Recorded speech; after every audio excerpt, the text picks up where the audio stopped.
Buenas tardes a todos, bienvenidos a esta charla del ciclo La nueva era de la física fundamental del Instituto de Física Teórica. Gracias a la Residencia de Estudiantes por acoger nuevamente este ciclo de charlas, que es ya una tradición consolidada. De hecho, este año se cumple una década desde que empezaron a organizarse. Les voy a presentar a la ponente de esta tarde. Ella es Carmen García, profesora de investigación del CSIC en el Instituto de Física Corpuscular en Valencia. Y bueno, es una física experimental de primera fila, ha estado involucrada en algunos de los experimentos de física fundamental más importantes de las últimas décadas. Después de estudiar físicas en la Universidad de Valencia, realizó su tesis doctoral en el laboratorio Rutherford, junto a la Universidad de Oxford, en un experimento para observar la desintegración del protón, un proceso de crucial importancia para la física fundamental. Los resultados de este experimento figuran, de hecho, en los libros de cabecera de los físicos de partículas.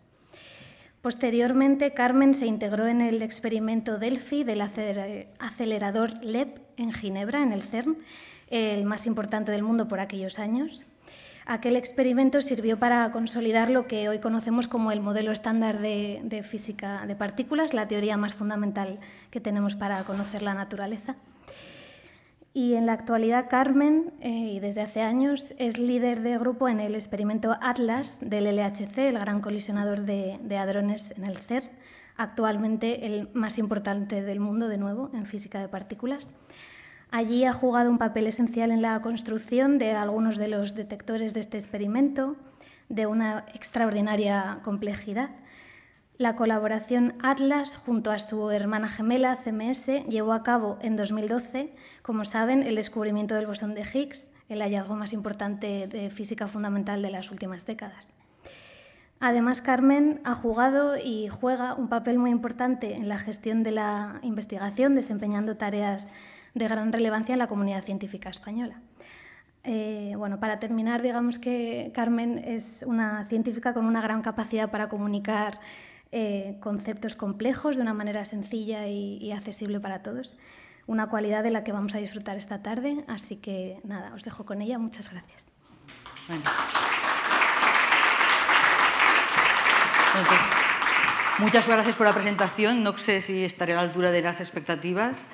Y, bueno, primero quiero dar las gracias por la invitación a mis colegas del IFT y sobre todo por darme la oportunidad de elegir un tema. Y es un tema que creo que se trata muy poco, que es la parte de instrumentación que hay detrás de los descubrimientos.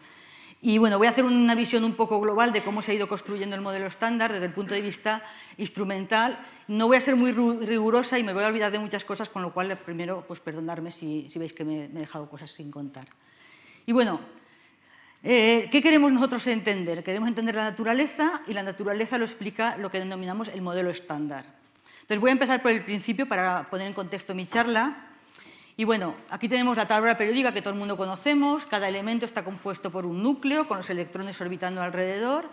Y si cogemos el átomo más sencillo, que es el átomo de hidrógeno, vemos que tiene un núcleo formado solamente por un protón y los electrones orbitando alrededor. Si miramos dentro de este protón, vemos que tiene una estructura, no es una partícula elemental, y que está compuesto por quarks, unidos muy fuertemente por una interacción que llamamos la interacción fuerte. Bueno, pues nuestra tabla periódica de las partículas elementales es algo mucho más sencillo, es una cosa como esta, ¿vale? Entonces tenemos dos quarks, que llamamos el U y el D, que componen los protones y los neutrones, los electrones que orbitarán alrededor de los núcleos, y con eso tenemos ya toda la materia que nosotros conocemos en nuestra vida ordinaria, más otra partícula que viene asociada al electrón, que es el neutrino. Y los neutrinos son unas partículas muy extrañas, en el sentido de que no interaccionan con nada, nos llegan muchísimos neutrinos de todas partes, del Big Bang, de la radiación del Sol, y hay muchísimos. Por cada electrón, protón o neutrón tenemos como 100 millones de neutrinos. Y lo que pasa es que nosotros somos completamente transparentes a los neutrinos y por eso no los sentimos. Y son unas partículas muy desconocidas. Bueno, realmente mi tabla periódica de los componentes básicos de la materia es un poquitín más complicada. Y de hecho, además de esta familia, tengo dos familias más. Cada una de estas columnas se denominan familias. Y tengo una réplica, dos réplicas de estas familias. Tengo 3 familias de quarks y 3 familias de leptones, que el electrón es un leptón, que son como electrones pero más pesados, y sus correspondientes neutrinos. Bueno, estas partículas de la segunda familia y la tercera familia no existen en la naturaleza como tales, sino que las puedo producir en los laboratorios y también se producen en los rayos cósmicos, de los que luego hablaré un poquitín. Y para producir estas partículas de las otras familias necesito primero energía, tanta energía como la masa de las partículas, por lo menos. Y luego además necesito producirlas con mucha intensidad, muchas veces, porque se producen en procesos muy raros y muy difíciles de encontrar. Entonces, para tener la probabilidad de encontrarlos alguna vez, pues tengo que producirlas muchas veces. Y además de las partículas elementales que constituyen la materia, tengo las partículas de interacciones. Todas las interacciones se pueden interpretar a nivel fundamental como el intercambio de otras partículas. Tenemos la interacción electromagnética, donde se intercambia un fotón, la interacción fuerte, que es la que mantiene unidos los quarks para formar los protones y neutrones, y los protones y neutrones para formar los núcleos, y se intercambian gluones. Tengo la interacción débil, que es la responsable de la radiactividad, también la responsable de que el Sol brille, y esa se produce debido al intercambio de otras partículas que son los bosones W y Z. Y por fin tengo la interacción que a nivel macroscópico es la más conocida, la gravitatoria. Pero a nivel microscópico es como una completamente desconocida. No sabemos qué partículas se intercambia y es difícil casarla con todas las demás interacciones. Y esa es una de las incógnitas que tenemos que resolver en el futuro. ¿Cómo casar la gravitación con todas las demás interacciones fundamentales? Bueno, pues con todo esto que he introducido tenemos el modelo estándar. Y el modelo estándar está compuesto por partículas de masa, estas que vemos aquí, los quarks, partículas como electrones más pesados y sus neutrinos, y las partículas de interacción. Bueno, además de todo esto, pues nosotros estas partículas las hemos visto en el laboratorio y hemos visto que tienen masas muy distintas.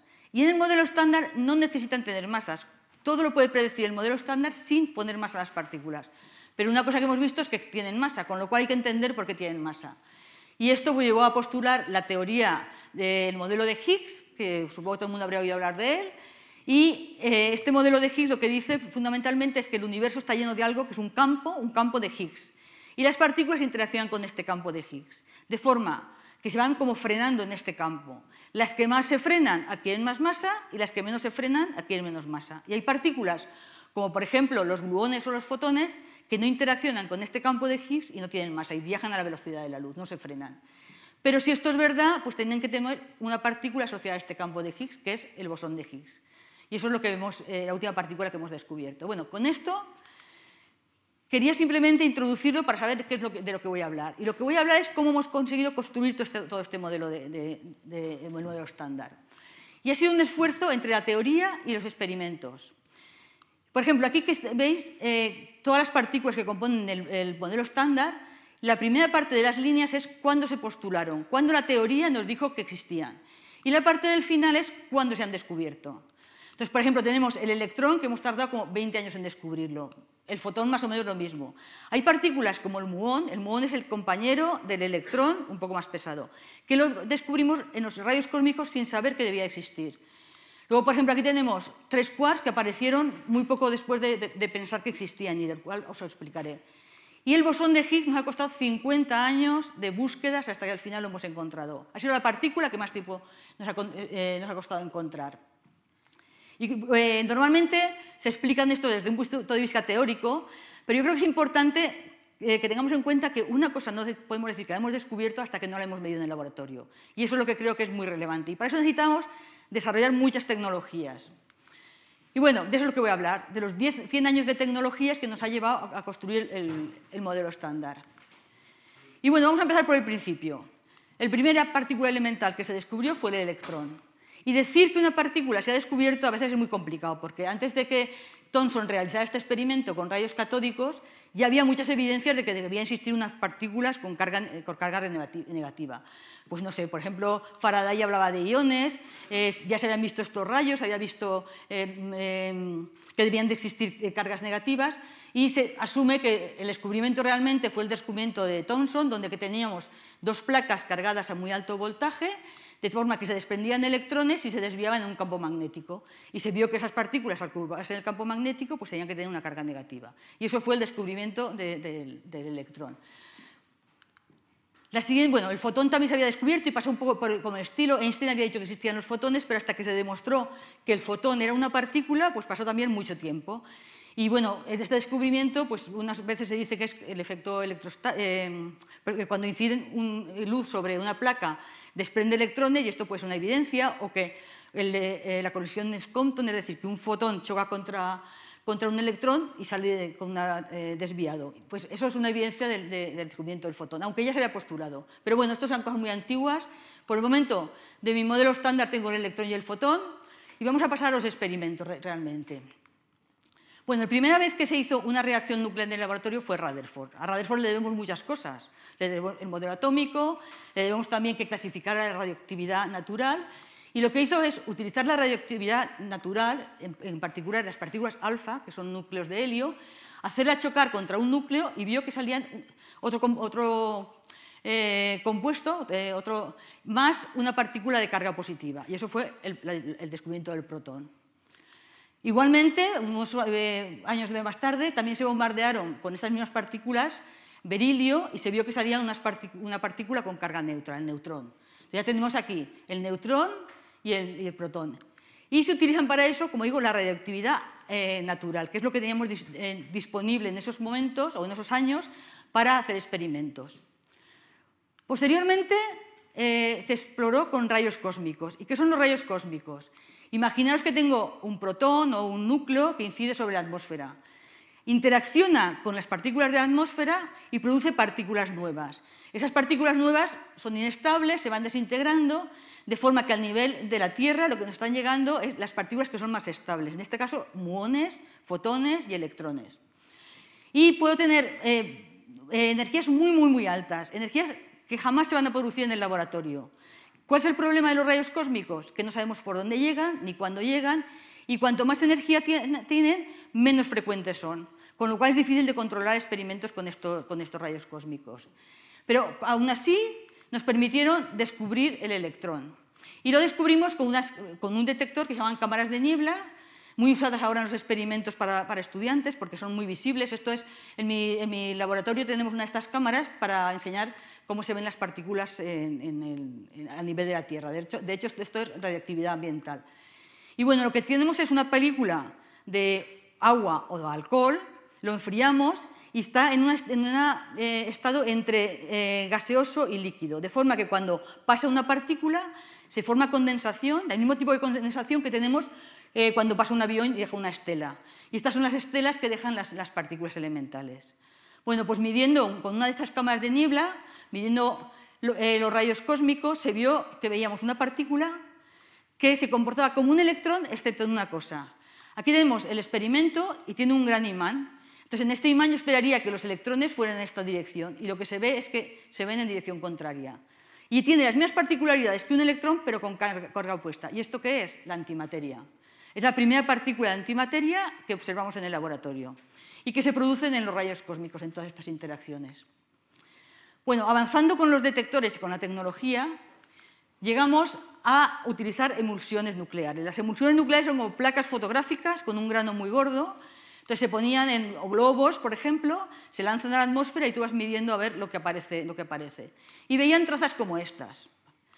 Como tiene mucha más precisión, mucha más resolución que la cámara de niebla, aquí podemos ver en qué dirección van las partículas porque se vuelve la película más negra, y además podemos ver trazas muy compuestas. Y lo que estáis viendo aquí es un pión que se desintegra y nos da una traza de un muón y algo que falta. Eso es algo que falta, aún no lo sabíamos, pero son los neutrinos. Luego, este muón se desintegra en otro electrón y algo más que falta, que también serán neutrinos.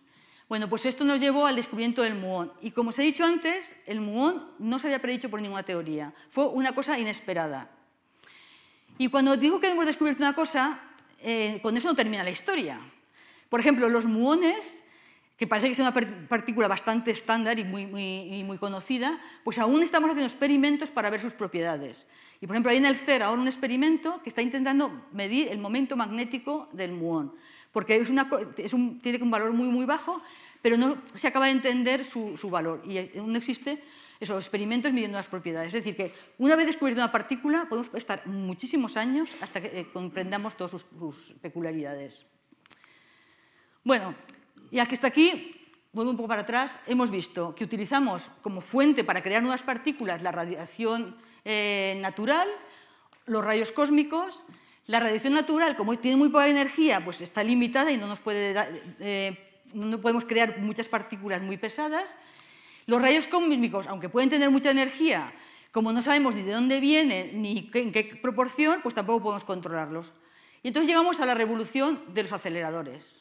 Los aceleradores de partículas nos van a permitir utilizar cualquier tipo de partícula, acelerarlas lo más posible, con lo cual proporcionar la energía que nosotros más o menos queramos, y además en experimentos controlados que vamos a poder repetir. Los rayos cósmicos no podemos repetirlos, tenemos que lo que nos llega y no sabemos cuándo se va a volver a producir uno. Bueno, pues esto supuso un avance enorme en la tecnología, y muchos de estos avances vinieron como consecuencia de la Segunda Guerra Mundial. Mucha de la electrónica se desarrolló con motivo de la Segunda Guerra Mundial. Y un acelerador de partículas no es más que una pila más o menos grande, donde pongo una carga, por ejemplo aquí una carga negativa, y se moverá hacia el polo positivo. Y la energía que adquiere la voy a medir en unas unidades que se llaman electronvolts. Y el electronvolt es la energía que adquiere un electrón en el campo eléctrico de una pila de 1 voltio. Pero bueno, esas unidades son muy pequeñas y cuando vaya hablando pues hablaré de kiloelectronvolts, de miles de electronvolts, de megaelectronvolts, millones de electronvolts, gigaelectronvolts, miles de millones de electronvolts o teraelectronvolts, que son billones de electronvolts. Y además otra particularidad que van a tener los aceleradores es que voy a intentar cambiar la trayectoria de las partículas. Y para eso voy a utilizar imanes, campos magnéticos. Y las partículas dentro, una partícula cargada, cuando se mueve dentro de un campo magnético, dentro de un imán, lo que hace es cambiar su trayectoria. Eso me va a permitir dirigir a las partículas. Y cuanto más energía tengan las partículas, el campo magnético tiene que ser más grande, con lo cual eso va a ser tecnológicamente un problema. Si yo tengo energías muy altas, necesitaré imanes muy potentes para poder cambiar la trayectoria de las partículas. Bueno, pues eso es fundamentalmente lo que es un acelerador. Y aunque hubo aceleradores anteriores a lo que voy a contar ahora, yo creo que esta es la primera vez que se conjugó un campo eléctrico de un campo magnético para acelerar una partícula. Y eso es lo que llamamos un ciclotrón. Aquí vemos a Lawrence con su primer ciclotrón, que lo podía sujetar en la mano, era muy pequeño, y consiste, yo tengo un campo eléctrico entre estos dos polos, que los voy cambiando rápidamente. Y aquí tengo un campo magnético perpendicular a la dirección de la diapositiva, de forma que llega una partícula y la inyecto, se curva en el campo magnético de esta parte del dispositivo, se acelera aquí en medio, vuelve a curvarse, cambia la polaridad, se vuelve a acelerar y así van dando vueltas. Y esto tiene las particularidades de que el tiempo que tardan en dar vuelta a las partículas no depende de su energía. Por eso tardan el mismo tiempo y lo puedo sincronizar con el cambio de estas pilas que tengo aquí. Problema, que cuando quiero aumentar la energía tengo que hacer cada vez más grandes estos aceleradores. Y era la única forma de tener más energía, hacerlos más grandes. Y además hay otro problema que os he contado, que todas las partículas tardan el mismo tiempo en dar una de estas vueltas, pero eso es verdad cuando las partículas no están cerca a la velocidad de la luz. Cuando ya están cerca a la velocidad de la luz, eso no se cumple, porque su masa no es constante, con lo cual tampoco me sirve.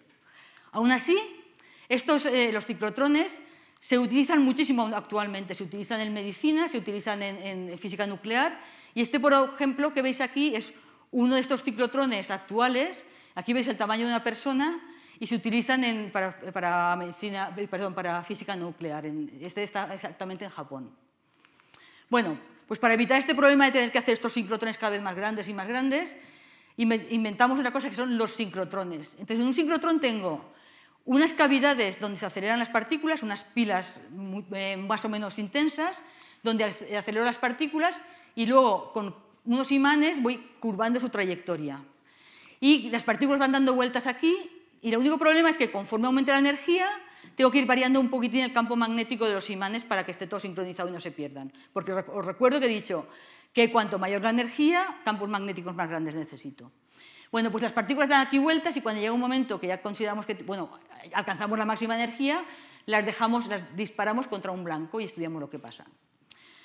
Y las cavidades de radiofrecuencias que utilizamos para acelerar, las pilas que utilizamos para acelerar, pues es algo como esto, ¿vale? Tengo un tubo donde inyecto partículas, ahí hay vacío, y se aceleran hacia el siguiente tubo.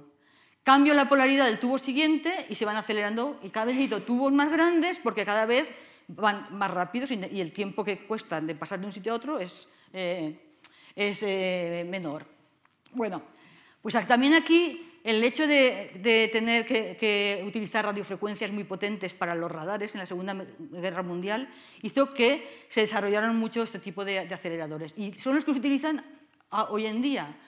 Aquí, por ejemplo, veis una de estas cavidades de radiofrecuencias, veis que los tubos cada vez se van haciendo en esta dirección cada vez más largos y el principio básico, ya os digo, desde que se inventaron, que serían los años 50 hasta ahora, es el mismo que utilizamos para acelerar, con distintos materiales, como luego veremos. Bueno, este es el primer sincrotrón que se creó y lo hizo General Electric y bueno, pues realmente fue una parte, probar que el concepto era viable y que se podía producir. Y esto que veis aquí no es un fallo de la fotografía, aunque sea una fotografía antigua, lo que veis ahí es luz. Y es la primera vez que se vio la luz de sincrotrón. Cuando una partícula da vueltas, produce luz de forma tangencial a su dirección. Y esa luz tiene unas características muy particulares que la hacen muy interesante para poder estudiar moléculas o materiales. Y ha dado lugar a una línea nueva de investigación que son las fuentes de radiación sincrotrón. Por ejemplo, tenemos aquí en Alba en Cataluña, pero hay por todo el mundo muchos aceleradores que se utilizan solamente para producir este tipo de luz. Bueno, pues con esto, con las partículas alfa y con los rayos cósmicos, ya tengo de mi modelo estándar, hemos descubierto el electrón, el muón y el fotón. Pues vamos a ver qué pasa ahora con la entrada de los aceleradores. Con la entrada de los aceleradores, lo que vi, bueno, el primer acelerador así grande que se construyó, aunque había muchos más prototipos, fue el llamado Cosmotron en Berkeley, en Estados Unidos. ¿Y por qué se llama Cosmotron? Pues que con este acelerador fuimos capaces de producir un montón de partículas, muchísimas, y todas estas partículas se habían visto ya en los rayos cósmicos, y por eso el nombre de Cosmotron. Bueno, aceleradores como estos se construyeron en todo el mundo, en Inglaterra, está en Estados Unidos, en Rusia, y vemos cómo vamos aumentando poco a poco la energía. De hecho, el fasotrón de Dubna, en Rusia, ha estado funcionando hasta hace poco tiempo. Bueno, en esa época, pues bueno, había cierta competición, ¿no?, entre los distintos aceleradores, a ver hasta qué energía llegábamos. Aquí vemos que tenemos una energía de 3 GeV, ¿vale?, aquí de 10 GeV, y entonces entra en juego el laboratorio de partículas del CERN, que es el Laboratorio Europeo para la Física de Partículas. Se creó en los años 50 con un poco de espíritu de colaboración de todos los países después de la Segunda Guerra Mundial. Y es el laboratorio donde ahora pues yo he trabajado y donde se ha desarrollado toda la física de partículas en Europa. Aunque empezó siendo un laboratorio europeo, realmente ahora trabajan todos los países del mundo en este laboratorio. Y su propuesta, cuando se puso en marcha, fue hacer un acelerador que superara a todos los demás. Aquí tenemos, por ejemplo, 10 GeV, pues 28 GeV. Y los rusos en ese momento pensaron que, bueno, que era un poco fantasioso que se podía llegar a esas energías. Y de hecho le enviaron una botella de vodka, los aceleradores de Dubna, al director del CERN, diciéndole que, bueno, que si podían llegar a esa energía, que lo podían celebrar con esa botella de vodka. Y esta foto que vemos aquí es el director de los aceleradores del CERN con una botella de vodka vacía con una nota dentro, que fue el día que anunció que habían llegado a esa energía y le devolvió a los rusos su botella de vodka vacía. Bueno, ¿qué pasa aquí? Bueno, tenemos una cantidad de partículas, un fuego de partículas que es increíble, muchísimas partículas. Y eso nos hace pensar que no son elementales. Entonces, igual que tenemos la tabla periódica, que la tenemos ordenada de cierta forma, pues se pensó que todo este fuego de partículas que se han producido con los aceleradores pues no tenía por qué ser partículas elementales y que podíamos ordenarlas. Y eso es lo que se hizo. Se ordenaron las partículas según sus propiedades, según sus números internos, y se vio pues, que en esta ordenación había algún agujero que faltaba. Y a mí esto me parece uno de los logros entre la teoría y el experimento más interesantes que he visto. Y es ver que en este triangulito de aquí, todas estas partículas se habían encontrado y había un agujero. Y al final se midió y se encontró esa partícula que faltaba, la partícula omega. Muy importante. Muy importante, ¿por qué? Porque esto nos llevó a decir, bueno, estas partículas no son elementales, tienen que tener constituyentes básicos y postular el modelo de quark. Pero el modelo de quarks con solamente 3 quarks. los dos de la primera familia, el U y el D, y este último y este tercero que nos hacía falta para llenar el agujerito que nos quedaba aquí. Bueno, pues por ejemplo, con el modelo de 3 quarks tenemos el protón, que está hecho con 3 quarks, el U y el D, el omega este que nos faltaba, que son 3 quarks S, y el pión, que son 2 quarks. Con eso podemos entender toda la materia que conocíamos hasta ese momento. Bueno, os he dicho que aceleramos las partículas, pero luego las lanzamos contra algo. ¿Y contra qué les lanzamos y cómo las medimos? Pues bueno, en toda la época esta de estos aceleradores que os estaba contando, lo que se utilizan son cámaras de burbujas. Entonces, las cámaras de burbujas es algo parecido a una cámara de niebla, la que os he enseñado antes, pero aquí lo que tenemos, en vez de tener un estado entre líquido y vapor, lo que tenemos es un gas hipersaturado. Entonces, lo que sucede es que cuando una partícula cruza este gas, produce burbujas, ¿vale? Y lo que hacemos es tomar fotos de cada vez que se ha producido. Bueno, cada vez nos vamos tomando fotos intentando cazar cuándo se han producido estas interacciones.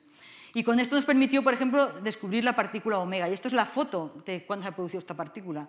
Difícil de ver, la interpretación es esta que se ve aquí, muy complicada. Una partícula, que es la omega, que se desintegra en otras, estas en otras, es decir, que en fin, hace falta un poquitín de experiencia para ver y entender estas fotos. Y así empezó la historia de mi instituto, con estas placas fotográficas.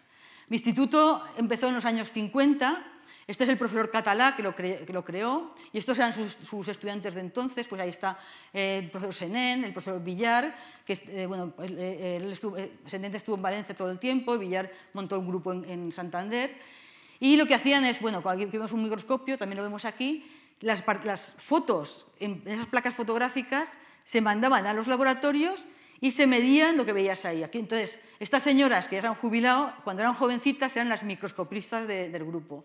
Eran los ordenadores de ese momento. Entonces, con estos microscopios, con microposicionadores, iban midiendo las longitudes de las trazas, los ángulos, y los iban pintando en unos papeles milimetrados para que luego el estudiante de turno hiciera su tesis.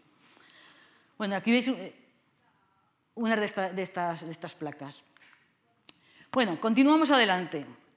En los años 60 se construyó una máquina que no tenía mucha más energía que las anteriores. La anterior, la última, tenía 26 GeV, esta tenía 33 GeV.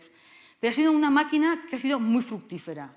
En esta máquina se descubrió, bueno, ya antes se había descubierto el neutrino electrónico, no con aceleradores. El neutrino electrónico se descubrió poniendo un detector, que era un tanque de agua, al lado de un reactor nuclear, y entonces viendo en ese tanque de agua cuando se producía alguna partícula nueva. Entonces se veía que llegaba algo que no se veía y de repente salía un electrón. Y entonces fue el descubrimiento del neutrino electrónico. Bueno, y en este experimento, en el AGS, en el Alternative Gradient Synchrotron, se descubrió el neutrino muónico. Además se descubrió una partícula muy importante que se llamaba, en ese experimento se llamó la partícula J, que posteriormente se llama la partícula J-psi porque se descubrió también en otro experimento del que luego hablaré. Y esta partícula es tan importante como la omega anterior que os he hablado porque no casaba dentro de nuestro esquema de los quarks. Entonces hubo que introducir un quark nuevo, el quark C. ¿Vale? Con esto ya tenemos otro quark más dentro de nuestra familia de partículas. Y os digo que fue muy fructífero este experimento porque dio lugar a 3 premios Nobel. Un premio Nobel por el neutrino, otro por el descubrimiento del quark C y otro por una simetría que es muy relevante para entender por qué vivimos en un universo de materia y no en un universo de antimateria. Bueno, ¿y por qué este experimento que os digo, este acelerador, que no tenía mucha más energía que el anterior, fue capaz de tener resultados tan espectaculares? Pues porque fue capaz de conseguir muy buenos haces. Imaginaros que yo pongo un chorro de partículas en un imán, pero si ese imán no es perfecto, pues va a modificar su trayectoria y al final voy a perder los haces. Entonces tengo que ir corrigiendo la posición de los haces conforme van dando vueltas. Y aquí aplicaron una cosa que se llama la corrección fuerte para poder mantener las partículas en órbita. Y esa corrección fuerte lo que hace es que va corrigiendo la posición en el plano horizontal y vertical, horizontal y vertical. Y un acelerador de partículas, cuando focaliza, es como un sistema de lentes. Entonces hay un principio que dice que si tú tienes un sistema de lentes convergente-divergente, convergente-divergente, al final tienes una lente convergente. Y eso es lo que utilizan. Imanes que van convergiendo en distintas direcciones, horizontal y vertical, y al final consiguen focalizar los haces. Bueno, este principio de focalizar los haces es muy importante y, de hecho, el siguiente avance importante fue en el anterior acelerador, en el mismo imán, hacía las dos focalizaciones. Aquí se separan el focalizar del cambiar la dirección de los haces.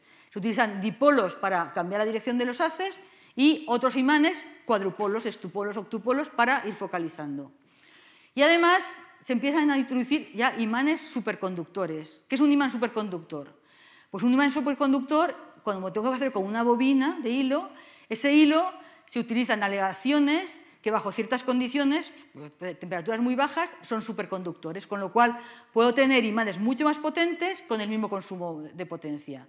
Bueno, pues el introducir la focalización separada de los imanes y utilizar imanes superconductores, pues me llevó un salto de energías.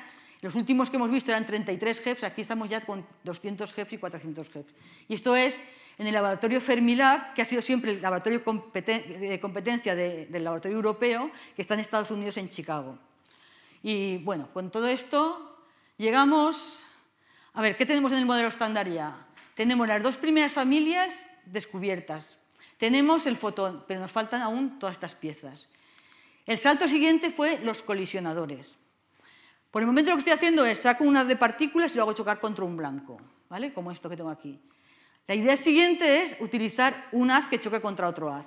¿Cuál es la ventaja? Si yo choco un haz contra algo que está fijo, necesito darles una velocidad extra para poder sacarlos.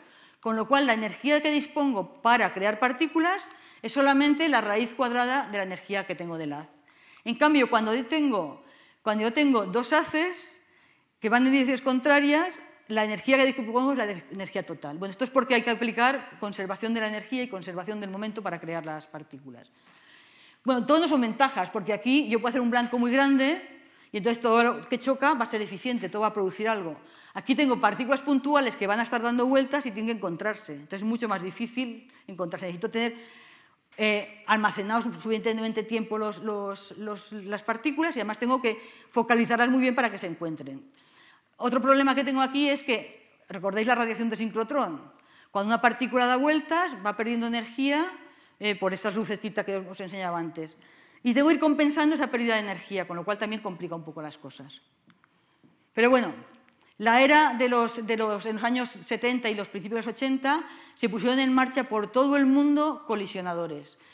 Tenemos colisionadores en SLAC, en Estados Unidos, en Alemania, en DESY, en Japón, con diferentes longitudes, pues de unos cientos de metros a kilómetros, y en ellos, en los primeros colisionadores grandes, se colisionaban electrones contra positrones. El positrón es la partícula de antimateria del electrón. Y esto dio lugar a importantes descubrimientos, pues descubrimos aquí el neutrino taónico, lo que nos hizo, perdón, el leptón tau, lo que nos hizo pensar que no existía el neutrino taónico, que no se llegó a descubrir hasta el año 2000.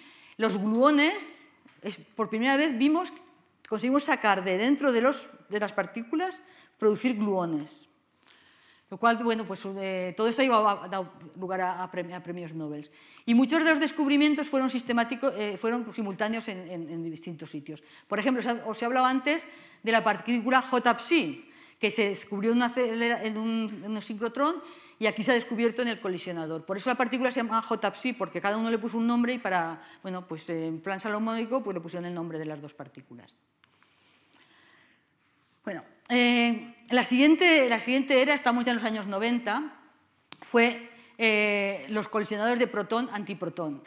Y aquí tenemos un colisionador en Estados Unidos y otro en el CERN. Es la época, ya os digo que siempre ha habido desarrollos tecnológicos en Estados Unidos y en Europa compitiendo, pero también colaborando, porque muchas de las medidas que se hacen en un sitio pues ayudan a tener respuestas en otro.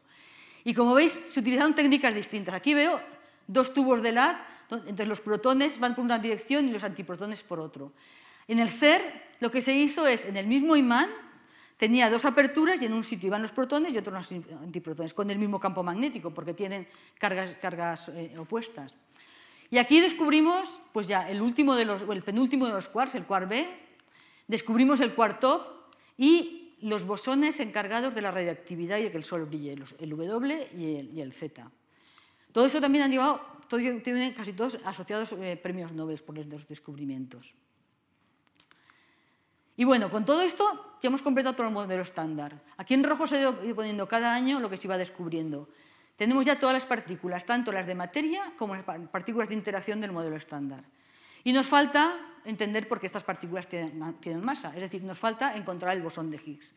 Os recuerdo que el bosón de Higgs hemos estado buscándolo durante 50 años. Entonces, todos los experimentos, todo lo que os he contado hasta ahora, ya buscaba el bosón de Higgs, pero sin éxito. Porque el bosón de Higgs, a diferencia de que otras partículas teníamos ciertas predicciones, el bosón de Higgs no sabíamos ni qué masa debía de tener, ni cómo se desintegraba. Era todo incógnitas, por lo cual ha sido una búsqueda muy complicada. Y bueno, el primer colisionador que se creó ya pensando solamente en el bosón de Higgs fue el LEP en el CER, en Ginebra. Y construimos un túnel de 27 kilómetros para alojar este acelerador. Colisionábamos electrones contra positones, como os que hemos dicho ahora. Y bueno, para movernos por estos 27 kilómetros, aquí veis el tipo de transportes que utilizábamos para poder ir de un sitio a otro. Esto que veis aquí es el aeropuerto de Ginebra y bueno, el laboratorio CER esta esquinita de aquí. Y empezamos con una energía más o menos baja, pero luego conseguimos aumentar la energía. ¿Gracias a qué? Pues gracias a que utilizamos materiales también superconductores para las cavidades de aceleración. Y eso nos dejó hacer un salto de energías. Y este acelerador no descubrió nada exactamente, pero permitió medir las propiedades de los bosones Z y W con mucha precisión. Y además hizo una medida muy importante, era decir que solamente existen 3 familias de quarks y no pueden existir más. Y eso se dijo antes de que se hubiera descubierto el último de los quarks, el quark top, que se descubrió en Estados Unidos, en Fermilab. Es decir, que no fue una medida de un descubrimiento, pero fueron medidas importantes que avanzaron en el conocimiento. Bueno, hemos hablado de los aceleradores, pero estaban los detectores. Entonces, habíamos visto que tenemos las cámaras de niebla, las cámaras de burbujas, y todo ello lo que nos ofrece es una imagen, una foto de lo que está sucediendo. Con la Segunda Guerra Mundial también llegó el avance de la electrónica, y entonces pasamos de detectores donde realmente hacemos una foto de lo que estaba pasando, a detectores que lo que hacemos es tomar medidas eléctricas que al final nos proporcionan una foto de lo que sucede. Pero no es una foto que veamos, es como los astrofísicos que nos enseñan fotos de galaxias, que no es realmente lo que se ve, sino que es lo que han medido. Pues aquí lo mismo. Y no le puedo quitar el sonido. Esto que tenéis aquí es una de las primeras cámaras que utilizaban electrónica. Es una cámara de chispas. Y lo que estáis oyendo ahí son los chispazos.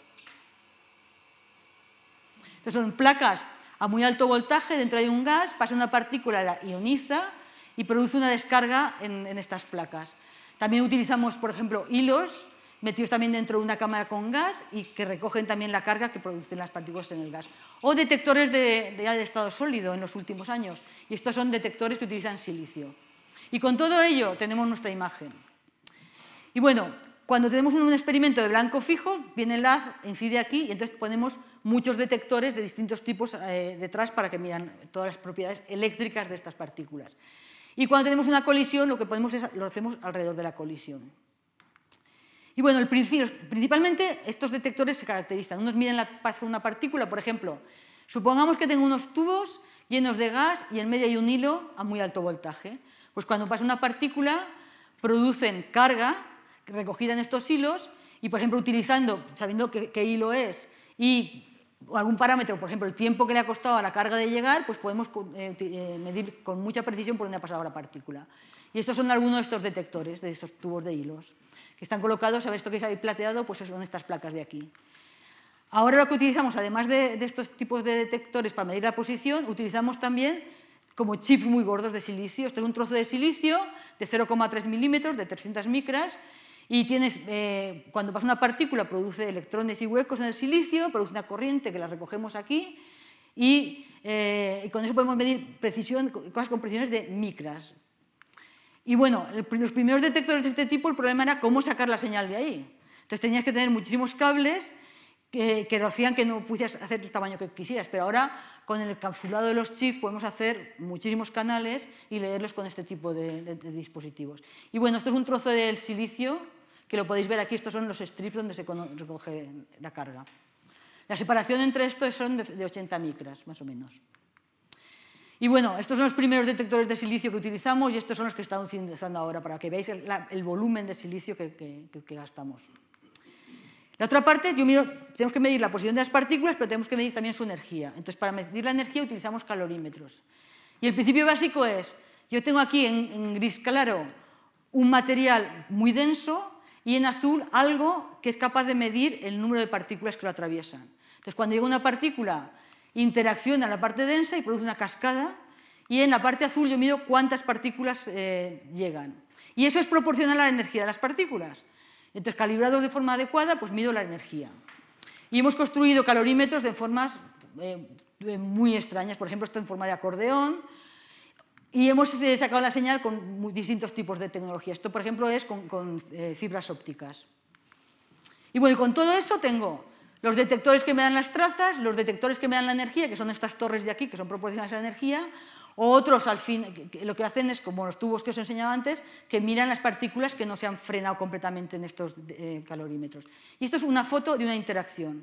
Aquí los protones, en este caso, vienen en una dirección y otra, chocan y producen todas estas partículas. Y eso es mi foto de mi interacción, ¿vale? No es una foto real, sino que es a partir de las medidas que tengo. Y bueno, con todo esto llegamos a la era del LHC, donde hemos puesto la tecnología al límite y donde se descubrió el bosón de Higgs al finalmente. Utilizamos el mismo túnel donde estaba antes el LEP, pero ahora, bueno, ese mismo túnel está situado entre la frontera entre Francia y Suiza, con lo cual en cada vuelta los protones que aceleramos en el LEP tienen que pasar 2 veces la frontera.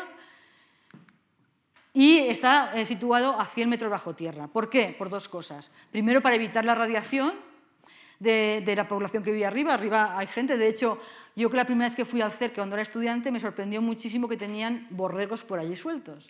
Y entonces era un poco para dar la sensación a la gente, a los suizos, que siempre son desconfiados, de que aquello era seguro, que podían tener ahí un borregos pastando sin que les pasara nada. Y la otra cuestión por la que está bajo tierra es porque tiene que estar muy plano. Tiene que estar, porque tenemos que encontrar protones contra protones después de haber recorrido estos 27 kilómetros, con lo cual tenemos que tener una planaridad total. Y es tan preciso el LHC que tenemos que corregir su energía según la fase de la Luna y si es de día o de noche, porque es sensible a las mareas terrestres. Nosotros no somos sensibles, lo vemos en el mar, pero la Tierra también se deforma. Y el LHC se deforma y tenemos que ir cambiando la energía, la corriente de los imanes para no perderlos. Y con otra cosa, esto como era una cosa periódica, enseguida se vio que tenía relación con día o noche y los periodos de la Luna. Ya se vio en el acelerador anterior. Pero había otra cosa que también variaba la energía y no sabían por qué. Y hasta que alguien se dio cuenta que tenía que ver con la entrada del TGV a Ginebra. Cuando llegaba el tren de alta velocidad, chupaba corriente de la línea de corriente y alteraba la corriente del LHC. Entonces también se tuvo que cambiar con la entrada de los trenes. Bueno, y el LHC utiliza pues, casi 930 imanes, dipolos para que cambie la trayectoria de la partícula, pero luego cuadrupolos, sextupolos y octupolos para focalizar. Y realmente ha sido la parte tecnológica más importante y lo que limita la velocidad es la potencia de estos imanes. Y utilizamos imanes superconductores, que ya se habían utilizado antes. Estas son las bobinas de los imanes. Pues estos en otros aceleradores se habían hecho bobinas superconductoras. Pero aquí todo es de material, bueno, todo está enfriado para conseguir campos más bajos. Y enfriamos todos los 27 kilómetros, y no solamente los hilos, sino todo el cuerpo del imán, a menos 271 grados centígrados. Pasado a kelvins, esto es 1,9 grados kelvins. Y el espacio exterior está a 3 grados kelvin. Estamos más fríos que el espacio exterior. Y en el mismo imán llevamos protones en una dirección y protones en la otra, cambiando la polaridad de estos imanes.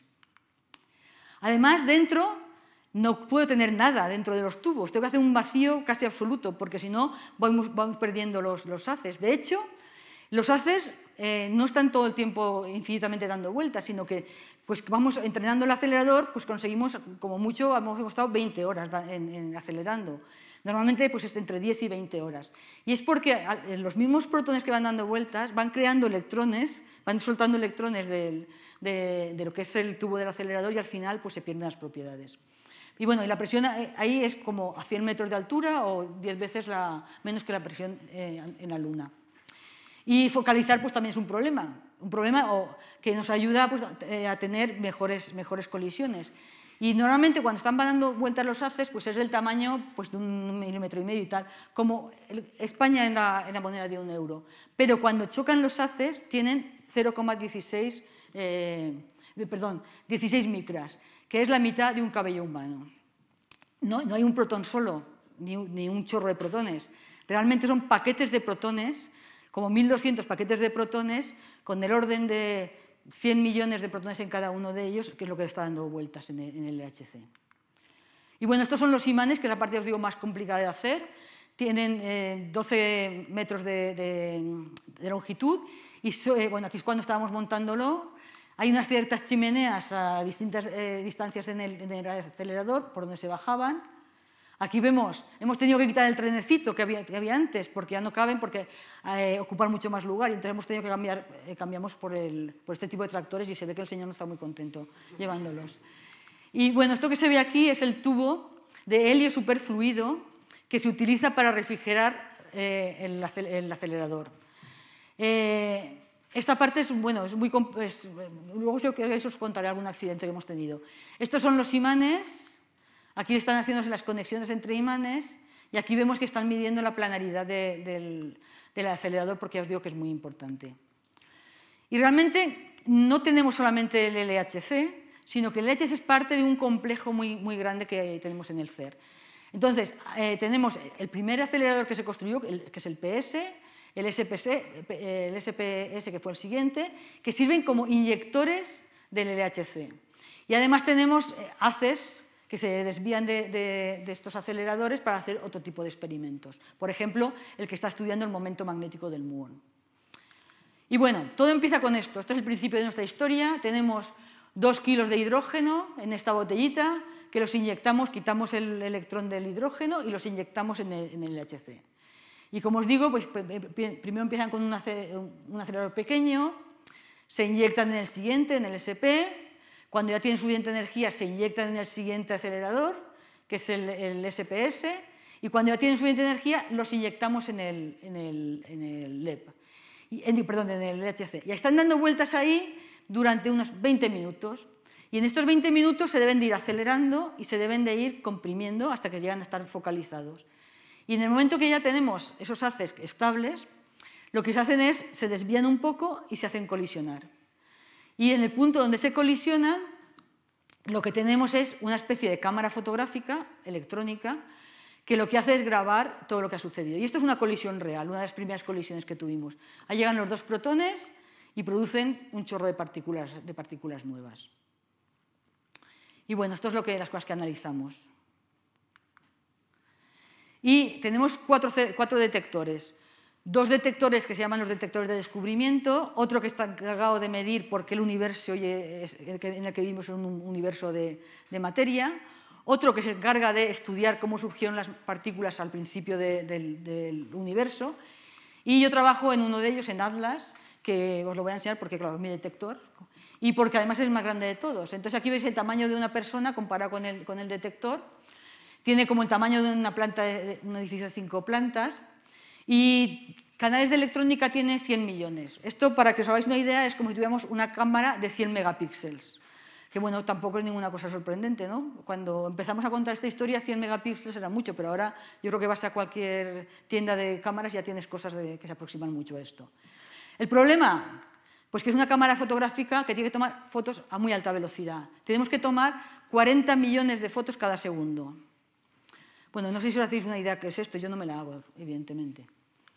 Y bueno, el detector está formado por capas, como he dicho antes, todos los aceleradores, todos los detectores que están en colisionadores son por capas. La parte interna, que esto que veis aquí en rojo, es esto que veis aquí, y está hecho casi todo de detectores de silicio, y una de estas partes es la que construimos en mi laboratorio. La siguiente parte son los calorímetros que miden la energía, que es esto que veis aquí de color verde, y esto es uno de los calorímetros, también tenéis aquí el tamaño de las personas, y esto que veis aquí son las bobinas de este gran imán que está en amarillo, que es lo que hace que las partículas se curven y podamos medir si son positivas o negativas, y también podemos medir su velocidad por cómo se curvan. Y esto de aquí es, creo que es la foto más representativa de nuestro detector, porque la han sacado hasta la Fura dels Baus en una ópera, y son estos, bueno, tienen 22 metros de largo estos imanes, y el contenedor del imán se construyó en Oviedo. Y para llevarlos desde el Cera a Oviedo tuvieron que parar todo el tráfico de Francia para poder llevarlos. Eso producían por las noches, evidentemente. Y esto veis una persona a tamaño real, creo que es un chino o un japonés, pero en fin, que no, para que os hagáis una idea. Y bueno, finalmente tenemos, para las partículas que se han escapado, que no se han absorbido en los calorímetros, pues tenemos estas grandes cámaras con tubos que miden el paso de los muones. Y para que os hagáis una idea, una de estas placas de aquí que se ven es esto de aquí. Aquí veis una persona y los protones van por esta tubería. Y bueno, ¿qué hace falta para hacer esto? Pues una gran colaboración. Mi colaboración somos 3.000 personas. Y firmamos los artículos, los 3.000 personas, porque las 3.000 personas colaboramos en esto. Hemos colaborado en construirlo, en analizar los datos. Y bueno, al final todo el mundo tiene una responsabilidad. De hecho, cuando funciona el detector y estamos tomando datos, está la sala de control, que hay pues unas 20 personas haciendo turnos de 24 horas, en periodos de 8. Pero luego estamos como 200 personas más mirando los datos continuamente, porque producimos muchísimos datos y no nos podemos volver. Si hay algún error, tenemos que solucionarlo en el momento. Con lo cual, hay un montón de gente día a día pendiente de lo que está pasando. Y construir el detector ha sido como construir este Lego, que este Lego también lo tenemos en mi instituto y está hecho con piezas de Lego estándar. Y está hecho a escala de lo que es el detector. Y esta es la parte central de... Bueno, ya digo, que lo hemos construido como un Lego, porque cada país o cada laboratorio ha hecho un trocito de este Lego y luego lo hemos puesto juntos. Y una vez que teníamos cada uno en nuestro laboratorio las partes, pues ponerlo en marcha, y perdón porque no he podido quitar el sonido, ha sido como construir este Lego. Y aquí veis, por ejemplo, bajando los imanes estos que os digo, y a la vez que bajábamos los imanes, en otra parte de la caverna estábamos montando la parte central del detector, de forma que cuando estuviera montada se corría. Es decir, que mucho trabajo en paralelo. Y tenemos que tener una precisión tal que tenemos que tener en cuenta que cuando todo esté montado, todo baja un poquitín y los protones tienen que encontrarse, con lo cual tenemos que calcular cuánto se deforma la Tierra para poder luego encontrar los protones. Aquí veis lo que digo, están metiendo la parte central y bueno, faltaría aquí rellenar este agujerito de aquí que eran los detectores de silicio. Cuando estaba montando esto teníamos problemas con los chips que no nos funcionaban y aún estamos desarrollándolos. Y bueno, al final conseguimos llegar a tiempo. Esto es cuando estaba metiendo la parte de silicio. Y bueno, yo creo, también a mí me sorprende cómo son capaces la gente de planificar todo esto para que todo llegara a tiempo. Y bueno, ¿y qué es una colisión de dos protones? Pues aquí tenemos un protón que llega por aquí, otro por aquí, y salen las trazas y medimos su energía, ¿vale? Pero realmente no pasa esto. Realmente pasa que en la misma foto tenemos a veces dos protones, y tampoco pasa esto, lo que pasa es más esto. En cada foto tenemos como 20 protones. Esto fue un suceso de los que tomamos hará 2 años. Ahora tenemos 50 colisiones en cada una de las fotos y tenemos que ser capaces de distinguir lo que ha pasado en cada una de ellas y diferenciarlas, porque son fotos distintas. Bueno, esto es una tarea complicada e interesante. De hecho, ahora que tenemos 50 fotos en cada una de las colisiones, estamos llegando al límite de lo que nuestros detectores pueden procesar. Y bueno, tenemos muchísimas colisiones, tenemos del orden de 6.000 millones de colisiones en cada detector y cada segundo. Imposible esto de guardarlo. Entonces solamente guardamos una colisión, una foto de cada medio millón de fotos. ¿Y cómo hacemos esto? Pues el mismo detector en sus chips se encarga de decidir qué foto le interesa o no te interesa. basado en cuánta energía tiene un calorímetro o cosas así bastante burdas. Pero eso tenemos que hacerlo muy rápidamente, tenemos que hacerlo 40 veces cada segundo, con lo cual el procesado de los datos es muy complicado. Los que han pasado ya el filtro de los que se hace a nivel del mismo detector, pues pasan a una granja de ordenadores donde se hace una reconstrucción rápida y se vuelve a hacer otro filtrado. Y de ahí sacamos, de ese filtrado, sacamos uno cada 500 de estas fotos. Y esas ya se llevan al centro de cálculo que tenemos en el CER, allí se procesan y luego se distribuyen en una red con ordenadores que tenemos por todo el mundo, donde se hacen los estudios o donde se hacen más procesado. Bueno, aquí en España tenemos uno de estos centros grandes en Barcelona, que es el PIC, y luego tenemos centros, por ejemplo, en Valencia, un centro más pequeño, tenemos también un centro en Madrid y otro centro en Santander. Y bueno, el centro, el más grande, evidentemente, es el del CER, y es una cosa como esta. Son ordenadores más o menos PCs normales, lo único que son más pequeños para poder ponerlos en estanterías. Y el centro de cálculo del CER, bueno, no solamente este pasillo, sino que son, perdón, se me ha pasado, todos estos pasillos. Y guardamos los datos en cintas como cintas de cassette, porque aunque no parezca una tecnología muy avanzada, es la tecnología que permite, que es más difícil de que se alteren, más que los CDs o las memorias y tal. Los guardamos en cintas de este tipo. Y bueno, con todo esto, al final descubrimos el bosón de Higgs en el 2012, empezamos a tomar datos en el 2009. Y el bosón de Higgs no esperamos encontrarlos tan pronto, ni a energías tan bajas. Pero bueno, fue una sorpresa y bueno, aquí estamos celebrándolo. Aquí lo que veis es el director general del CER y los jefes de la colaboración Atlas y CMS donde se descubrieron. Y el anuncio se hizo conjunto porque hay también un acuerdo. El que tengamos dos detectores es porque si uno ve algo, tiene que decirle al otro que lo ha visto para darle también tiempo a que haga el descubrimiento, sin darle ninguna pista. Y de hecho, el día que se enseñaron aquí los resultados de cada uno, un experimento no había visto los resultados del otro. Entonces fue un poco sorpresa. Sí que se anunció, tenemos algo, pero no dijeron qué. Y bueno, los dos hemos visto el bosón de Higgs en el mismo canal. En un canal, el bosón de Higgs se desintegra y da 2 fotones, y estos son la energía de los 2 fotones. Y es un canal en el que tampoco se esperaba ver, es que todo fueron sorpresas, porque había otros canales que pensábamos que eran más probables, y en cambio se vio en ese. De hecho, costó un poco decidir si realmente era el bosón de Higgs o no era el bosón de Higgs. Y luego lo hemos visto en más canales, por ejemplo, este es un canal que da 4 muones, o este canal que da 2 muones y 2 electrones, y ahora ya lo tenemos un poquitín mucho más estudiado. Y con todo eso así que tenemos el modelo estándar, las partículas de masa, las partículas de interacción y el bosón de Higgs. Pero bueno, no todo está terminado. El modelo estándar funciona súper bien y no espero que entiendan esto, pero estos son en cuadraditos grises las predicciones teóricas y encima las medidas. Y como podéis ver, no se ven los cuadraditos grises porque todo coincide entre el modelo estándar y lo que medimos. Y coincide a unos niveles que, por ejemplo, si tengo todas estas colisiones de protones, pues solamente producimos 50 Higgs y los 50 Higgs están predichos por el modelo estándar. Bueno, pero esto no es el final tampoco, porque aunque funcione muy bien el modelo estándar, faltan cosas por entender. ¿Y qué falta por entender? Pues bueno, sabemos que el bosón de Higgs o el campo de Higgs da masa a todas las partículas, pero no sabemos por qué da unas masas a unas y otras masas a otras, y por qué hay tanta diferencia de masas entre unas y otras. Y no sabemos por cómo el bosón de Higgs se da masa a él mismo. Son cosas que estamos estudiando ahora. Con lo cual aún nos quedan muchas cosas por entender. Cosas que nos faltan también por entender, pues por qué el universo, solamente la materia que os he contado ahora, no solamente la materia ordinaria, sino toda esta materia con otros quarks, es solamente un 5% del universo.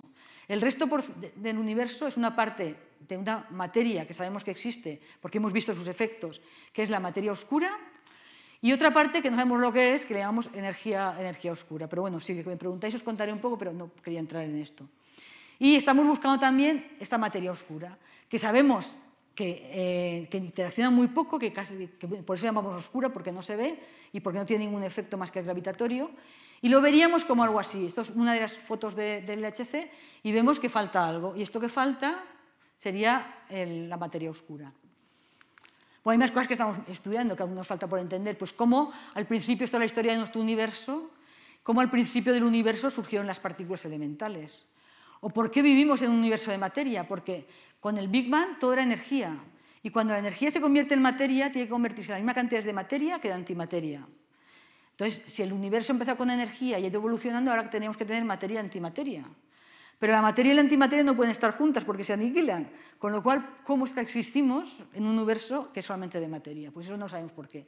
Entonces, creemos que es que, aunque pensamos que la materia y la antimateria son completamente iguales, excepto su carga eléctrica, pues hay algo que no las hace completamente iguales, también lo estamos estudiando. Bueno, pues estas son las cuestiones pendientes que si alguna vez tengo la ocasión, pues ya vendría a contároslas. Muchas gracias por vuestra atención.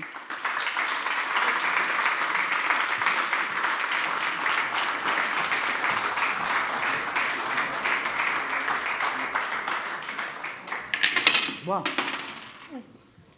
Bueno, gracias, Carmen, por esta charla magnífica. Ahora hay un tiempo para preguntas, si alguien se anima.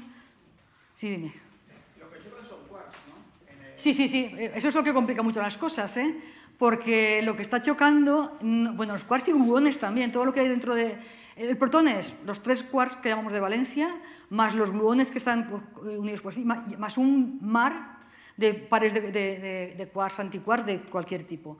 Y todo eso es lo que choca. Entonces, una de las primeras dificultades es que no toda la energía que llevan los protones choca entre sí, porque choca con la energía que llevan los quarks o los gluones o cualquier cosa. Y eso no lo sabemos qué energía es. Entonces, por eso, nosotros al final todo lo que hacemos es hacer conservación de energía y conservación de momento. Y por eso todos los estudios se hacen en el plano transversal, que sí que sabemos que la energía es cero, pero en el longitudinal no sabemos cuánta energía han llevado los protones. Y complica también las cosas porque cuando chocan, nosotros nos interesan sucesos que chocan muy frontalmente, un quark contra otro quark o un quark con un gluón, lo que sea, pero todo el resto del mar que tenemos alrededor sigue chocando. Entonces nuestro suceso tiene la foto de lo que queremos, más la foto de todo lo demás que tenemos que ha chocado, más la suma de todas las fotos de otros choques. Entonces eso complica un poquitín las cosas. Pero sí, el choque es a nivel de los quarks o de los gluones. Felicidades por la presentación, muy clarificante. Tengo una aclaración y una pregunta. La aclaración es, en ese proceso de colisión se genera suficiente energía, comentado, equivalente a la masa de las partículas que estamos buscando. Sí. Luego se producen muchas partículas. Sí. ¿Es fruto de una desintegración de esas partículas iniciales Sí. que luego a su vez se desintegran, o es en el mismo momento de la colisión cuando se generan todas esas partículas? No. Lo que vemos ahí es la suma de cosas, de que hayan chocado distintos componentes de los quarks y de cuando se ha producido una partícula nueva, normalmente estas partículas, normalmente todas se desintegran. Entonces vemos los productos de la desintegración, lo que estamos viendo, pues hay chorros de partículas. Y de hecho, a estas energías, los quarks no pueden existir aislados. Entonces cuando se producen ya en un chorro de partículas que llamamos los jets. Y ahí dentro hay, según el sabor del quark, pues tienes un tipo de partículas, pero es un chorro lo que se produce. Y un gluón igual, un gluón lo vemos como un chorro de partículas. Vale. Y todas esas partículas nuevas son fruto de la energía que sí. Son partículas generadas de nuevo. Sí. Y luego la pregunta es, lo mismo que está claro que el bosón de Higgs es el responsable de la masa de las...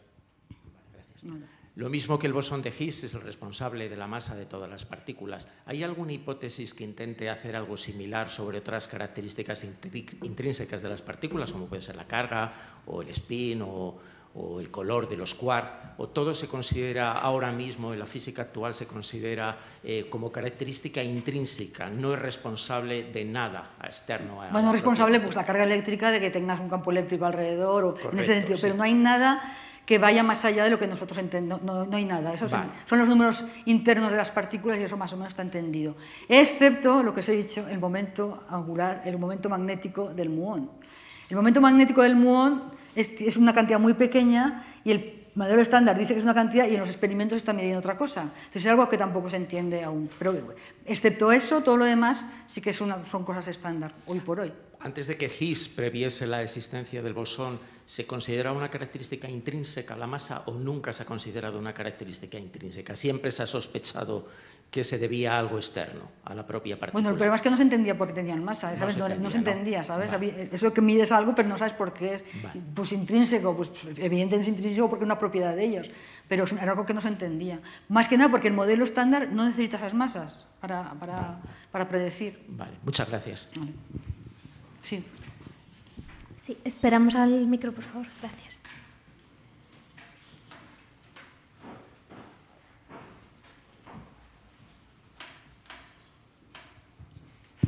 Sí, dos preguntas, si me permite. Las partículas de interacción, el gluón, el fotón, el gravitón, ¿tienen masa o no? Pues ¿Y qué masa tienen, si la tienen? No, el bosón, perdón. El gluón y el fotón no tienen masa. Pero el W y el Z tienen masas, y masas muy, muy pesadas. Casi tan pesadas como el quark top, que es el más pesado, y casi tan pesadas como el bosón de Higgs. Y eso hace que la interacción sea de un tipo o sea otro, y también depende del alcance de la interacción. El que no tenga masa, por ejemplo, que el gluón no tenga masa, hace que sea un tipo de interacción, que es la interacción fuerte, que hace que se confinen las partículas, y que a muy cortas distancias, bueno, no solamente por la masa, pero infiere ciertas características. La interacción fuerte es muy fuerte a cortas distancias y muy débil a largas distancias. La interacción débil existe a más largas distancias, pero es menos intensa. Entonces, la masa tiene cierta relación con cómo sea la interacción, pero ya te digo que hay partículas de interacción, como son los W y el Z, que tienen masas muy grandes, muy grandes. Luego ha dicho que ha puesto alguna diapositiva donde se veían muchas partículas y ha comentado que la omega, me parece que ha comentado, sí. Y tal. ¿Esas partículas tienen una cierta estabilidad en el tiempo? O sea, no, se descomponen en millones. Se descomponen enseguida.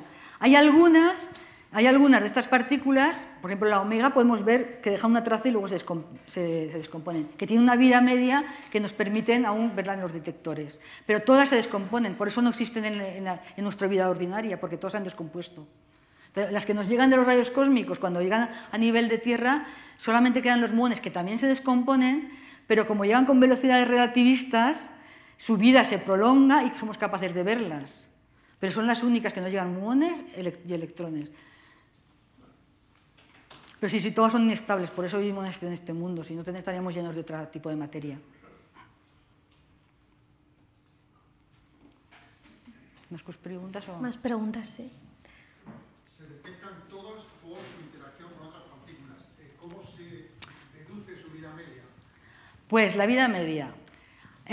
Primero, muchas de las vidas medias están predichas por la teoría, ¿vale? Pero se pueden medir, por ejemplo, el hecho de utilizar detectores de silicio que tienen tanta precisión nos abrió la puerta a poder medirlas en el laboratorio y poder medir cómo empezaban a dejar una traza y luego se desintegraban. Pero para eso necesitas detectores muy precisos, con mucha resolución espacial. Por eso los detectores de silicio han sido una revolución y ha permitido, por ejemplo, encontrar el quark top. Yo creo que fue gracias a utilizar detectores de silicio. Porque no os he contado, es que el quark top es muy interesante, porque es el único quark que se desintegra. Entonces, mientras que los otros quarks se producen y se van vistiendo otras partículas y producen chorros, el quark top se produce y se desintegra y da partículas como cualquier otra partícula que tenemos por ahí. Entonces, pero es gracias, que la podemos medir gracias a la precisión de los detectores. Incluso en estos chorros de partículas se pueden llegar a ver partículas que tienen vidas más largas y vidas más cortas. Pues es como reconstruir un cono de partículas y ver cada una donde se ha producido. Bueno, y de hecho, mira, por las vidas medias largas, pues ahora estamos buscando cualquier cosa que se desvíe del modelo estándar. Entonces hemos buscado por todas partes, muchísimas búsquedas. Supersimetrías, que es decir que las partículas tienen un compañero supersimétrico. Pero ahora, como ya no vemos nada que se escape, estamos buscando señales raras. Y señales que buscamos partículas que tengan la vida media muy larga, de metros, y poder verlas en el detector. Incluso estamos construyendo detectores fuera del detector grande para ver partículas que se escapen de la colisión y se vayan, por ejemplo, a la superficie. Estamos intentando explotar todo lo que podemos las tecnologías que tenemos ahora.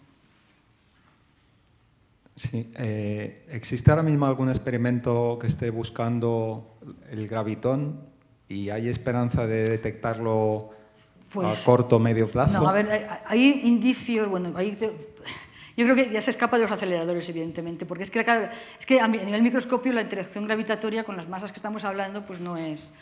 Pero, por ejemplo, en las ondas gravitacionales parece ser que se podría poner algunos límites de por dónde estaba la masa del gravitón. Pero bueno, las ondas gravitacionales es algo que está empezando también, pero tendría que ser ahí, no en aceleradores. En aceleradores no podemos buscar nada. O en cosmología, ¿sabes? En cosas ya fuera de los aceleradores. Yo creo que lo más prometedor ahora son las ondas gravitacionales, donde se podría mirar algo. Sí, muy buenas noches. Voy a hacer una especie de reflexión que lo mismo puede ser una herejía tremenda y me echáis de aquí de la sala. No, antes me voy yo, ¿eh? Pero la cuestión es la siguiente. Todas estas partículas se pueden, digamos, observar con sistemas como los que nos has descrito y que todas tienen, digamos, una vida que siempre son potencias de menos no sé cuánto. Sí. O sea, son muy poco, sí, de un tamaño ridículo y de una duración ridícula. Entonces digo, y nosotros, aparte de observarlas, las vemos y ¿qué? Eso no nos vale para nada, porque no dejamos en paz a las partículas, puesto que ellas hacen un trabajo que nosotros no podemos, digamos, no sé, manejar ni manipular. Bueno, imagínate que Maxwell hubiera hecho lo mismo con sus ecuaciones, y ¿para qué quedó esto? Y no tendríamos ahora electricidad, ¿sabes? Entonces, ahora voy a contestarte a lo que nos preguntan. ¿Para qué sirve esto, no? Sí, claro. ¿Para qué sirve esto? Bueno, pues primero es ciencia básica, y la ciencia básica siempre supone un avance en el conocimiento. Yo no sé si dentro de 20, 50, 80 años el campo de Higgs va a servir para algo, pero igual sirve para algo, no lo sé. Pero lo que sí que sé es que entender la materia supone un avance. Y, por otra parte, todas las tecnologías que estamos desarrollando aquí, pues tienen aplicaciones en la sociedad. Cuando te haces un TAC, estás utilizando un detector de partículas que se ha desarrollado para otras cosas. Cuando estás utilizando Internet, el Internet nació en el CERN para poder comunicarnos los investigadores. Sí. Pues todas esas cosas son de aplicaciones. Cuando estamos desarrollando estos imanes tan potentes, pues se están utilizando para resonancias magnéticas. Es que tiene siempre esta aplicación. El por qué, ¿qué me supone a mí conocer el Higgs? Pues bueno, yo no te lo puedo decir, pero ya, no sé, igual dentro de unos años se puede decir para qué sirve. Pero es un avance del conocimiento.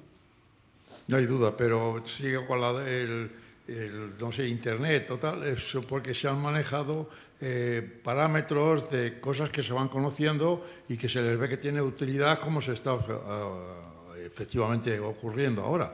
Pero me vuelvo, por ejemplo, al campo de Higgs y digo, es que en ese campo no se puede, ahí está y ya sé que está ahí. A ver, la teoría cuántica no sirve para nada, sí, ¿no? Lo mismo. Por ejemplo. No hay que la entienda. Entonces, ¿por qué tenemos semiconductores ahora? Si no hubiéramos tenido la tecnología cuántica, no hubiéramos entendido los niveles energéticos y no hubiéramos entendido lo que es un semiconductor y no tendríamos ahora los chips. Por ejemplo, no tenías un teléfono móvil. Entonces, eso es el tipo de avances, pero cuando se habló de la teoría cuántica, pues todo el mundo diría, ¿a qué más me da que las cosas estén cuantizadas que no? ¿Sabes? Entonces tienes que esperar unos años para ver que eso sirve para algo. Pero sin la teoría cuántica no tenías los láseres tampoco, ¿sabes? Hay muchas cosas que ahora utilizas normalmente que has tenido que entender lo que hay bajo de eso, y para mí, por ejemplo, entender los semiconductores ha sido fundamental para toda la electrónica, y eso es gracias a la teoría cuántica. Pues ahora esto también es un avance más en las teorías, y yo no te lo sé decir, no creo que nadie te lo pueda decir a qué nos llevará, pero posiblemente nos lleve a algo.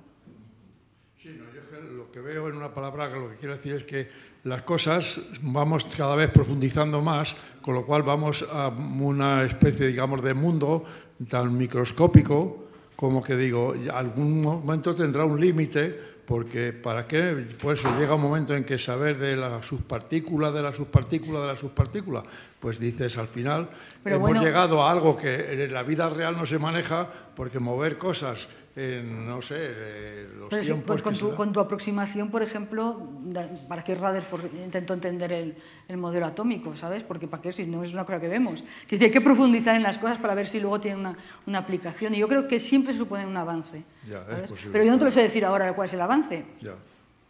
Vale, venga, muy bien, muchas gracias. Tenemos primero el caballero y después la primera fila. Gracias.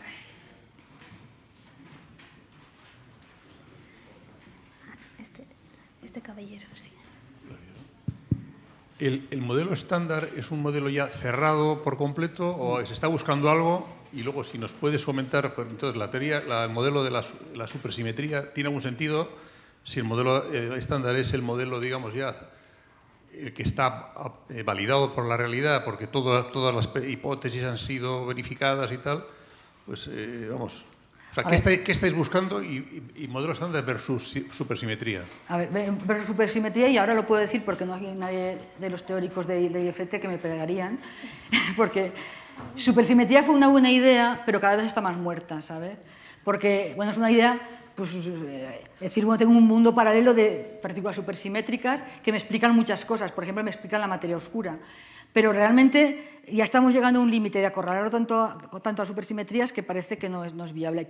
Hay otra cosa, hay strong dimensions, hay otras teorías que pueden intentar explicar la materia oscura y estamos mirándolas a ver. Yo creo que el modelo estándar se aproxima mucho a lo que sería una teoría, no solamente un modelo, porque predice mucho, predice muy bien, pero hay cosas que no se entienden. Entonces no se entiende la materia oscura. No se entiende por qué las masas están ordenadas como están ordenadas, eso hay que entenderlo por qué. Luego hay cosas formales también. Luego, en principio, para que sea una teoría tendríamos que intentar meter ahí la gravedad, ¿sabes? De alguna forma, con la unificación de las fuerzas, ¿no? Están unificadas el electromagnetismo, ¿sabes? Y la interacción débil. Entonces, a muy altas energías, todo debía ser una misma interacción, incluida la gravitatoria. Pues eso tampoco lo sabemos hacer. Es decir, que no está cerrado. Es un modelo muy completo, pero no es una teoría al final, porque aún faltan cosas por entender.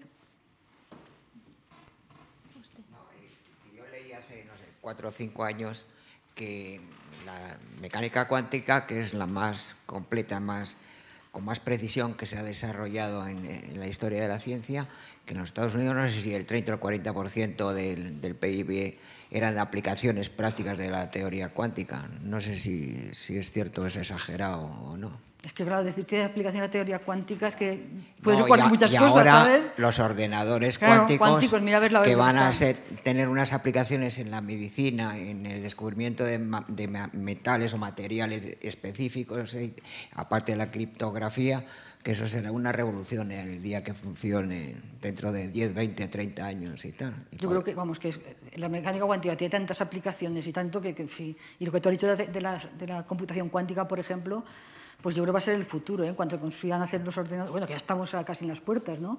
Pues van a ser mucho más veloces y van a revolucionar el mundo. Y aún así habrá más aplicaciones que aún no se nos han ocurrido, ¿sabes? En español, José Ignacio Cirac,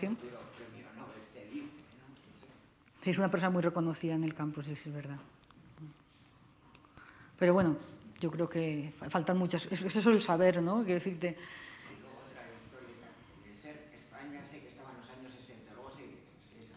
Sí, en los 80 volvimos a entrar. Es que, bueno, en fin, ya sabes cómo somos de serios los españoles, ¿no? Entonces nos salimos sin saber por qué y cuando entramos, pues la historia es un poco fea, porque además entramos y dejamos de pagarles, ¿sabes? Porque como somos, siempre estamos debiéndoles dinero. Y entonces hubo unos años que nos tuvieron que perdonar un poco la cuota para entrar. Pero bueno, eso es porque somos como somos. Italia apuesta por este tipo de física, apostó hace muchos años por la física nuclear, ahora por la física de partículas, y España siempre vemos un poco a rastras de las cosas y cuestionando el invertir dinero en ciencia, porque evidentemente no habéis preguntado a nadie de cuánto cuestan estas cosas, pues cuestan dinero, pero cuestan no tanto dinero como por otras cosas. Y entonces cuando el bosón de Higgs, que me di muchas charlas del bosón de Higgs y todo el mundo preguntaba, ¿pero cuánto ha costado esto? Pues me hice una comparativa con otros experimentos, pues con poner al hombre a la luna, que es una cantidad de dinero bestial, y realmente, además de decir que somos los más machotes, el poner hombre a la luna no ha sido un avance tecnológico, sí, pero no un avance del conocimiento. O, por ejemplo, el proyecto Manhattan, es muchísimo más caro que todo esto. El Hubble, el telescopio, infinitamente, tengo aquí los números, vamos, mucho más caro también que el CERN. Y luego también lo comparas con cosas normales como las fortunas y lo que gastamos en armamento y lo que gastamos en fútbol, y pues esto es una cosa menor. Es verdad que no movemos tanto dinero como el fútbol después, pero no somos tan caros, ¿eh? Sí. De las inversiones, sí. Se hablaba de hacer una cosa más grande que el HC, sí. como 100 kilómetros. Sí, bueno, eso es lo que estamos ahora. A ver, aquí tenemos una limitación, ya he dicho que lo de los imanes es la limitación más grande que tenemos. Entonces, ahí, por una parte, se está investigando en nuevos materiales para hacer estos imanes. Esto es una aleación de niobio-titanio, entonces están probando aleaciones de niobio-estanio y cosas distintas, ¿eh? De hecho, institutos de aquí de España están participando en estos estudios de nuevos materiales. Entonces, si consiguiéramos hacer imanes más potentes, pues en el mismo anillo podríamos aumentar la energía. Pero como eso no se ve por el momento posible, entonces está pensando, la otra cosa es hacer un acelerador más grande. Entonces está pensando hacer un acelerador de 100 kilómetros. Y pues se está pensando en serio, vamos, ya está estudios de la obra civil, porque es muy complicada, porque entre otras cosas en Ginebra tienes que pasar por debajo de las montañas del Jura, que tienen pues 1000 y pico metros de altura, y moverse en esto, tienes que tener unas cuestiones de seguridad, a 100 metros bajo tierra las tienes, pero a 1000 metros bajo tierra tienes que hacer un segundo anillo, es muy complicado. Y tiene que ir por debajo del lago de Ginebra también. Entonces, pero todo esto dice que tecnológicamente dragados y construcciones lo puede hacer, vamos, que no hay ningún problema. El problema es el dinero y aún así también los imanes también tienen que ser más potentes y aún estamos en esos desarrollos, pero está trabajando en eso, ¿eh? Entonces sería la siguiente generación de estos aceleradores. Tenemos al fondo una pregunta. Hola, mi pregunta es la siguiente. ¿Todos los quarks tienen una contraparte o solo algunos? Sí, todos los quarks tienen su quark de antimateria, por ejemplo, si te refieres a eso. Todas las partículas elementales de materia tienen su partícula de antimateria. El quark U tiene su anti-U, todos tienen su partícula de antimateria. Y de hecho, muchas de las partículas de las que os he hablado están formadas por quarks de materia y de antimateria, y se van combinando entre sí. Y tengo otra pregunta. ¿Es posible que haya una unidad más elemental que el propio quark? Puede ser. Eso es otra pregunta pendiente. Hemos llegado al final. Cuanto más energía ponemos en las colisiones, más profundamente podemos ir en la estructura de la materia. Y nadie te dice que esto no sean partículas elementales. De hecho, una cosa que sí que se considera seriamente, ahora que estamos estudiando el bosón de Higgs, es si el Higgs es una partícula elemental o no es una partícula elemental. Pero todas las demás igual, que profundizamos en energía, podemos llegar a ver, igual que hemos visto que dentro del protón hay quarks, porque dentro de un quark hay otras estructuras. ¿Tenemos más preguntas?